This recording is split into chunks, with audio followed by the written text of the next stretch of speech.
Sup, chooms, how y'all living? Hope everything is Nova and you're all having a preem week. So, if you chooms remember my last video on oral minoxidil, I talked about the mounting evidence that low-dose oral minoxidil can be associated with very severe cardiovascular side effects. Yet, despite this risk, the number of people using oral minoxidil as a hair growth stimulant is literally skyrocketing right now. A lot of this increase can be attributed to the New York Times article from last year that uncritically touted oral minoxidil as the holy grail of hair loss medications, despite presenting absolutely no new evidence on the drug and not even mentioning the possibility of life-threatening side effects that have been documented over decades in people using oral minoxidil. This article, it was literally some of the worst journalism I've ever seen, and I say that as a pretty avid newspaper reader myself. It was basically just an advertisement masquerading as journalism, and I'll post my video below where I rightfully trash it in full. In fact, this study, it documents there really was a big spike in oral minoxidil prescriptions right after the publication of this article, and the number of new prescriptions written continues to be higher now than it ever was before the article was published. I went over all that in my last video on oral minoxidil that I'll link below. So I've talked a lot about the safety of oral minoxidil, and some of you hair loss switchers have told me things like, well sure Kevin, maybe oral minoxidil isn't safe, but it works way better than topical minoxidil, so I think it is worth the risk, so haha. I have no problem with people coming to such a conclusion, but one has to really wonder, is this conclusion based on reality? Is low-dose oral minoxidil really more effective than topical minoxidil in fighting hair loss? I actually did a video on this question 2 years ago. Is there some new data, however, showing that oral minoxidil is actually better than topical minoxidil? Well, before we get to the clinical studies comparing oral and topical minoxidil together, let's look at some theoretical reasons as to why one might be better than the other. One point in favor of topical minoxidil is that with it, you are saturating the hair follicles with a very high concentration of minoxidil, 50 milligrams per milliliter in the case of 5% minoxidil solution. On the contrary, with low-dose oral minoxidil, you are taking maybe just 2.5 milligrams per day, and this minoxidil is being distributed throughout the entire body so that only a very tiny amount of the drug actually gets to the hair follicles you're trying to save from the slaphead curse. Because of this systemic absorption, hair follicles that you aren't interested in stimulating, like body hair, also get stimulated with the use of oral minoxidil, causing hypertrichosis, which is unwanted hair growth all over the body. This is the most frequent side effect that is reported with oral minoxidil, and I know many guys don't really care that much about it, but for some it is an unpleasant side effect, especially for women. Personally speaking, I don't want to have to look like a gorilla and have to shave my back every day, so hypertrichosis is definitely not something I want to deal with at all. But I'm sure someone listening right now is going to say something like, but Kevin, can't you say the same thing about oral finasteride versus topical finasteride? You are a big supporter of oral finasteride over topical finasteride, but by your logic, why not just deliver the finasteride directly to the hair follicles? You're obviously such a hypocrite, bro, so haha.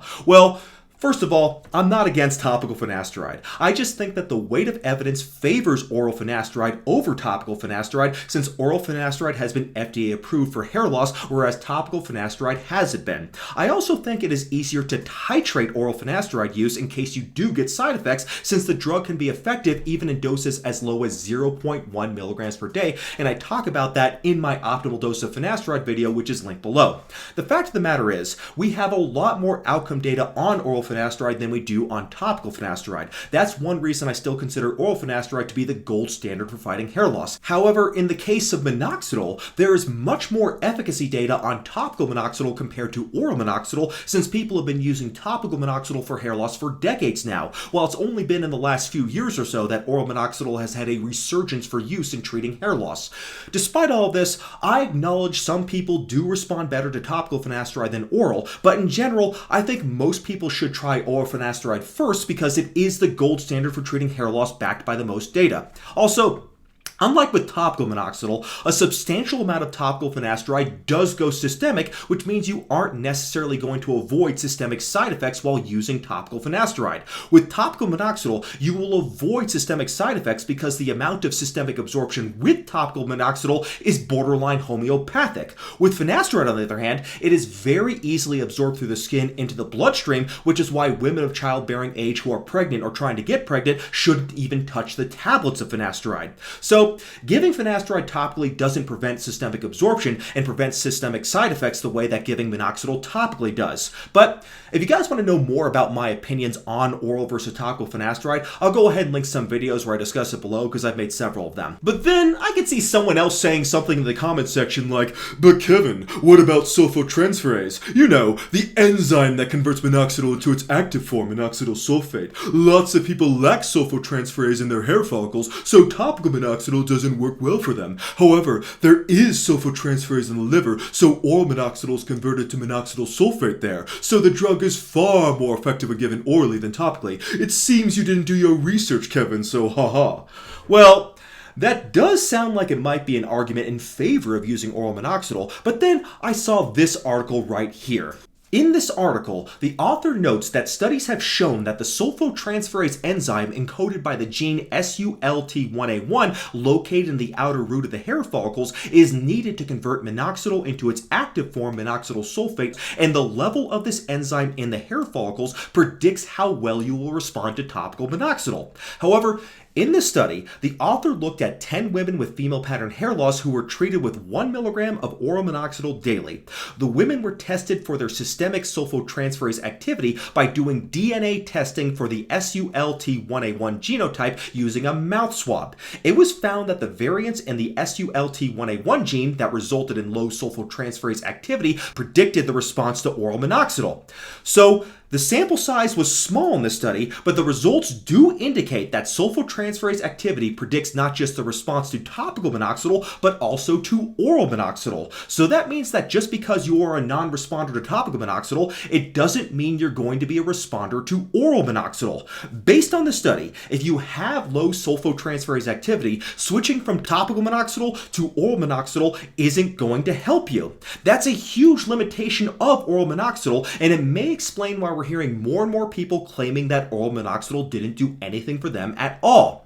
In this regard, topical minoxidil is outright superior to oral minoxidil, since at least in the case of topical minoxidil, there are ways to get around the sulfotransferase limitation. For example, you can add tretinoin, which upregulates the sulfotransferase enzyme, which will turn topical minoxidil non-responders into responders. If that doesn't work for you, you can also use 10% or higher concentrations of minoxidil, which have been shown to help people who are poor responders to 5% topical minoxidil. I've made videos about all these strategies, which I'll link below.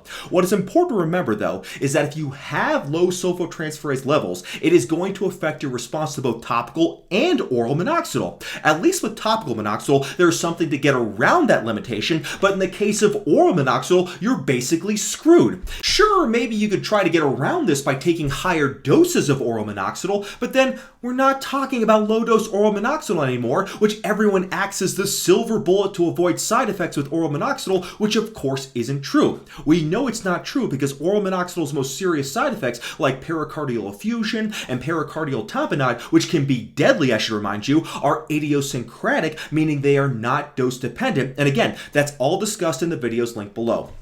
If you are low in sulfotransferase, switching to oral minoxidil is not the solution. Maybe you can get around this by taking oral retinoids like Accutane, but that wouldn't be a good idea either, since Accutane itself can cause hair loss, and I made a video below explaining how that happens. So having a resistance to topical minoxidil is not a good reason to switch over to oral minoxidil, as this research clearly shows. Okay. Maybe overcoming the sulfotransferase problem isn't an advantage for oral minoxidil over topical minoxidil, but how do the two types of drugs compare in terms of efficacy?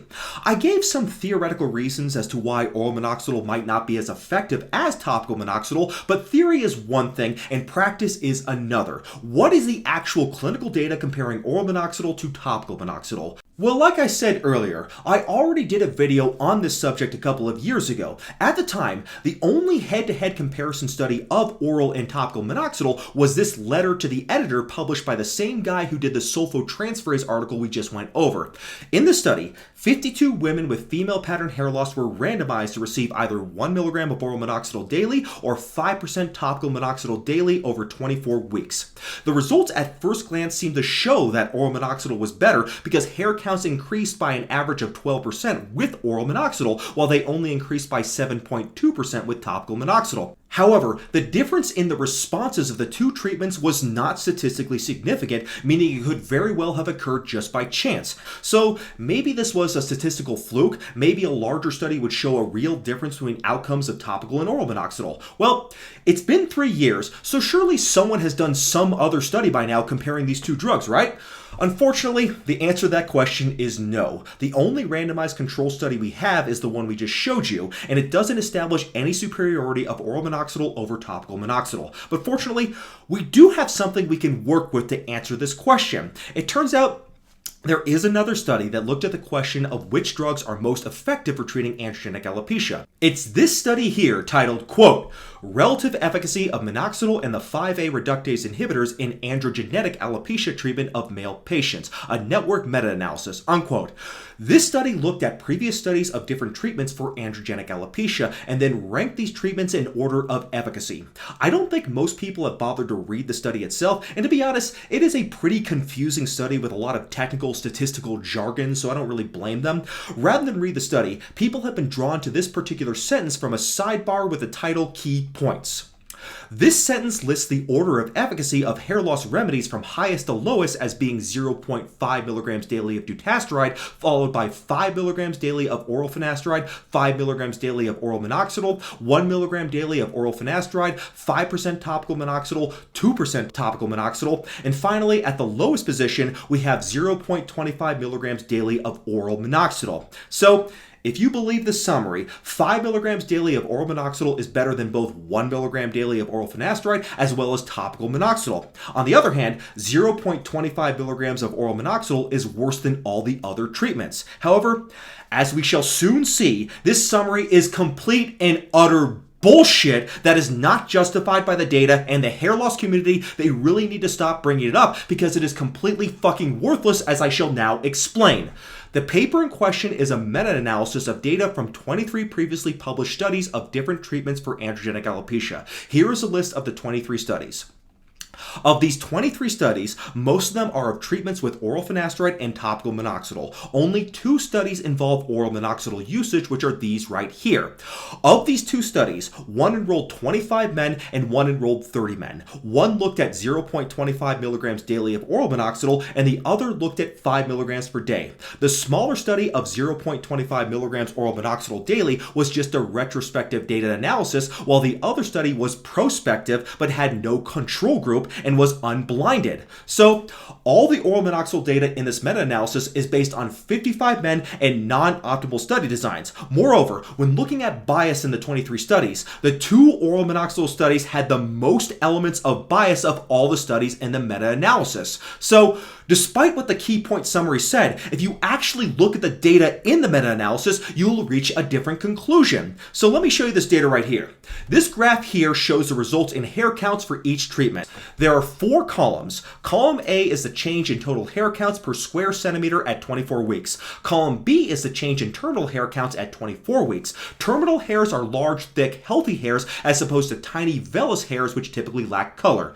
Columns C and D are the total and terminal hair counts at 48 weeks. However, the numbers on this graph are not actual hair counts. Instead, they are relative percentages comparing the treatments to each other. So the first thing you will notice here is that while each study has an entry for total hair counts at 24 weeks, there are a lot of gaps in the data at 48 weeks, and even looking at terminal hair counts at 24 weeks, there are still gaps. In particular, with the 2 studies using oral minoxidil, there is no 48-week data at all. If we look at the column with the most complete data, which is the first column that shows total hair counts at 24 weeks, the order of treatments makes some sense. Dutasteride 0.5 milligrams daily is first on the list, which makes sense since dutasteride is the strongest 5AR inhibitor on the market today. Looking at the most common treatments, it is followed by topical minoxidil 5%, oral finasteride 1 milligram daily, topical minoxidil 2%, oral minoxidil 5 milligrams daily, and worst of all is oral minoxidil at 0.25 milligrams daily. If we look at the second column, which is change of terminal hair counts at 24 weeks, oral minoxidil at 5 milligrams daily has a large value, but again, there is a lot of missing data here. It's also important to realize that just because there are differences in these numbers, it doesn't mean the differences are statistically significant. For example, there was no statistical difference between the efficacy of 5 milligrams, 1 milligram, or 0.2 milligrams of oral finasteride, which supports the fact that you don't need more than 1 milligram daily of oral finasteride, and that you can go down to 0.2 milligrams daily or even lower with oral finasteride and still have good effects with the drug. If you want to know more about that, I discussed it in my optimal dose of finasteride video, which is linked below.